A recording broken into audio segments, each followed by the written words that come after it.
Hello again, everyone. The December review here. It's time to check out The Mandalorian Chapter 2.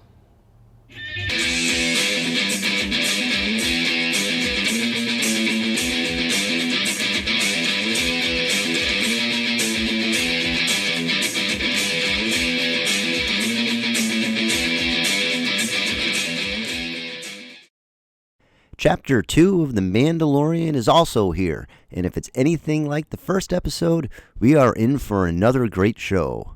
Spoiler warnings here for the series so far. If you don't want to know anything about The Mandalorian up until this point, please turn away and come on back once you've checked out the episode. So previously, we were introduced to our hero as he makes his way past the ultimate bounty and picks up a Baby Yoda. Whenever I think about Baby Yoda, I keep getting Dr. Evil and his laser shark stuck in my head. Are those sharks with laser beams attached to their heads? Cool! You mean I actually have frickin' sharks with frickin' laser beams attached to their frickin' heads? You're the best evil son an evil dad could ever ask for. They just go together. Two brilliant ideas.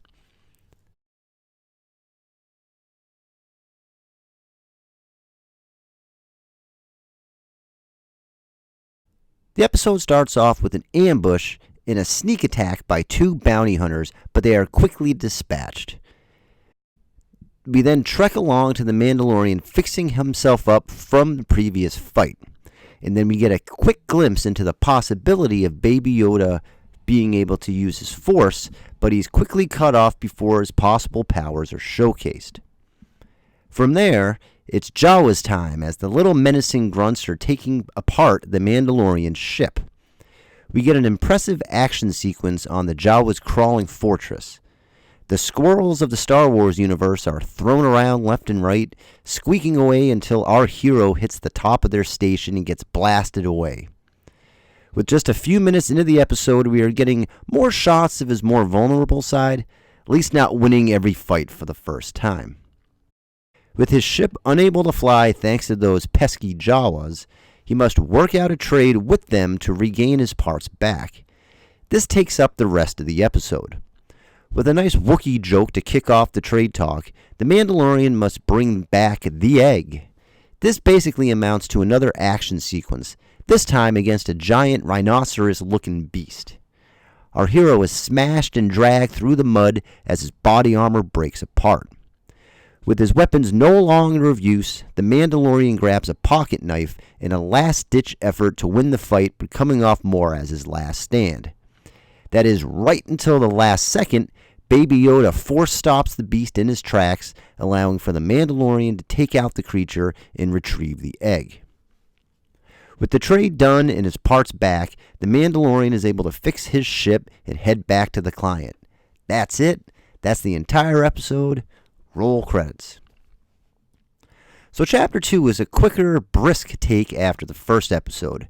Feeling a bit series filler already, there are some great moments here. Seeing the Jawas back is a great throwback to the original series. Any longtime fan surely smiled. Also, there is a good amount of interaction between the Mandalorian and Baby Yoda. It was easy to tell that there was going to be some Force-related shenanigans somewhere here, and that didn't disappoint. When Baby Yoda brought the beast to a standstill, the Star Wars geek in me was McLovin' it. The score once again stood out, but it wasn't as fist-pumping as the situations were more straight and to the point. The first episode bounced around, giving us the introduction and setting up the scene of multiple characters. Here it's pretty much a two-man show, save for Nick Nolte popping in and out as our hero's hero. Overall, The Mandalorian Chapter 2 was a fun ride with some familiar faces and getting to see that the Force is strong with Baby Yoda. It felt a tad bit lackluster from the first chapter, but that can be chalked up to expectations and the fact that in reality this is a TV series, one that will take its time showcasing multiple cool elements within the Star Wars universe. It's been a fun ride so far, and I'll be back with Chapter 3 very soon. If you like these videos, please be sure to subscribe to the channel. Till next time, the December review is out.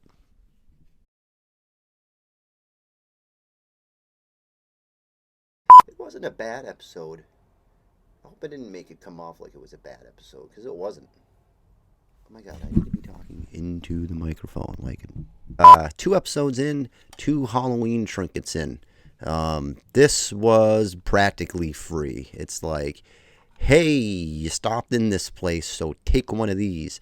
I actually had one very, very similar, or it may have actually been the exact same thing earlier, but I have no idea what I did with it. There's a little button here on the back, and if you press it, hey, look at that, it lights up. Ooh. This could be like a Star Wars ship. It's like, ooh. Let's get out of here. Arr. If anything, it looks like a Doctor Who's TARDIS. That'd be kind of cool. Like they deck out the TARDIS. Pound for pound, Doctor Who has one of the best ever song themes for any TV show in the history of TV shows. Just my opinion. In fact, that would make a great video I can put up on the YouTubes here. Top 10 favorite TV show intro songs. That's a good one. I think I'm going to do that. Facts of Life. Am I dating myself? Facts of Life was a great one. Yes, I'm 175 years old. I think the Facts of Life has a lot in common with Star Wars. You take the good, you take the bad, you take them both, and there you have the basic premise of Star Wars. Let me know in the comments. Do you want to see my top 10 TV theme songs of all time? Let me know. It was really cool seeing Baby Yoda in this one. There's a lot of interaction between the two. It was actually very, very cool. I know I kind of gave the episode overall a bit of a lackluster response to it, but it was a fairly quick episode. It went by very quickly, and there wasn't a ton going on overall like the first one. So it was still very good. I think the first one you just had all that, oh my god, this is brand new, and what are we seeing, and we're getting a lot kind of thrown at us. I don't mean to give it or make it sound as if it's it was a horrible episode or anything like that, because it definitely wasn't. Fantastic episode overall.